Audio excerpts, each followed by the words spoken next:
একটা মায়ের কত কষ্ট হয় বাচ্চা প্রসব করতে, সে যেই হোক। রুম্পার কত কষ্ট হচ্ছে, অস্থির হয়ে আছে রুম্পা। এই যে কেমন করছে, এই যে দেখে খুব খারাপ লাগতেছে, কিছু করতে পারতেছি না। এই যে এই যে এই যে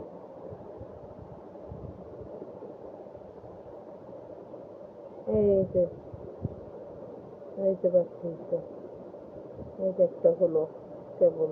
এই যে